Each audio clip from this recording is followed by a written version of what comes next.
మాలాంటి వాళ్ళకి ఇవ్వండి సార్. సినీ పరిశ్రమ అంటే ఎవరు సార్? సినీ పరిశ్రమ అంటే 50 నుంచి 100 కోట్లు 150 కోట్లు తీసుకున్న వాళ్ళు మాత్రమే అక్కడ సినీ పరిశ్రమ అన్నా సార్. సినీ పరిశ్రమలో ఎవరెవరు ఉంటారు సార్?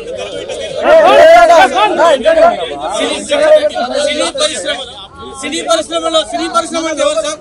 నటులు, దర్శకులు, నిర్మాతలు. నేను సామాన్య ప్రేక్షకుని మేడం. నా పోరాటం సార్ సామాన్య ప్రేక్షకుని గురించి ప్రేక్షకునికి అందుబాటు ధరల్లో టికెట్ రేట్స్ లేవు సార్. ప్రేక్షకునికి అందుబాటు ధరల్లో టికెట్ రేట్స్ లేవు. సో సార్ మీరు పెంచాలనుకుంటే పెంచండి. పెద్ద పడే సినిమాలకు డబ్బులు ఖర్చు అయితే కాబట్టి పెంచుతారు ఓకే. కానీ సార్ 60% మిడిల్ క్లాస్ పీపుల్ కి ఛాన్స్ ఇవ్వండి సార్. మిడిల్ క్లాస్ పీపుల్ మా టికెట్ రేట్ కొని మాకు స్తోమత ఉండదు సార్.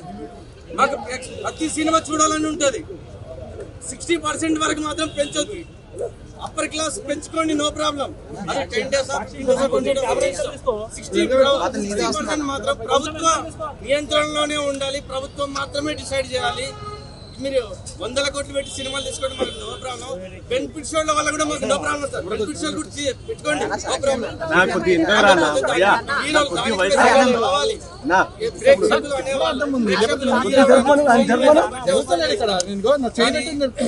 ప్రేక్షకులు తప్పు, హీరోలకు మాత్రం తప్పు కాదు. హీరోలకు పర్మిషన్ తీసుకోరండి, పోలీస్ పర్మిషన్ తీసుకోరండి. మేము వాళ్ళని చూసి ఆనందపడతాం. ప్రేక్షకులు ఎన్ని పైసలు ఎన్ని వేలు పెట్టి కానీ టికెట్ చూడడానికి వస్తాం. హీరో ఇమేజ్ స్టార్ హీరోలు కాబట్టి వాళ్ళ సినిమాలు చూస్తాం సార్. మేము ప్రేక్షకులను కలవచ్చు, కలవకూడదు అనడానికి ఎవరు కాదు, ఇక్కడ ఎవరు లేరు, ఎవరికి హక్కు లేదు. హీరోలు రావాలి, పబ్లిక్ లకు రావాలి, హీరోలు పబ్లిక్ రావాలి. నా పేరు నీరజ్ వాల్మీకి సార్. సగటు ప్రేక్షకునికి టికెట్ రేట్ అందుబాటులో ఉండాలి.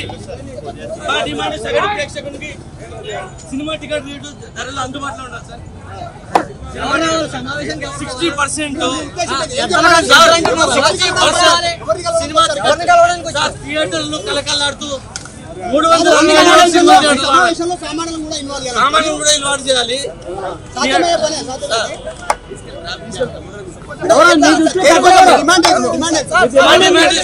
టికెట్స్ అందుబాటులో ఉండాలి. రేవంత్ రెడ్డి గారు తీసుకున్న నిర్ణయం కరెక్టే. కానీ ఇప్పుడు లోపలికి వెళ్ళిన తర్వాత చేంజ్ అయిపోతారు మొత్తం. అది మాకు ఇబ్బందిగా ఉంటుంది. వాళ్ళు చెప్పింది తింటారు సార్. ఇప్పుడు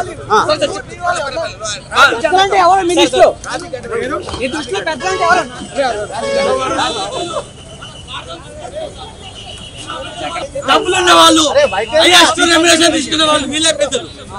వాళ్ళ స్వార్థ ప్రయోజనం కోసం మీటింగ్ జరుగుతుందా? సామాన్యుడి కోసం జరుగుతుందా?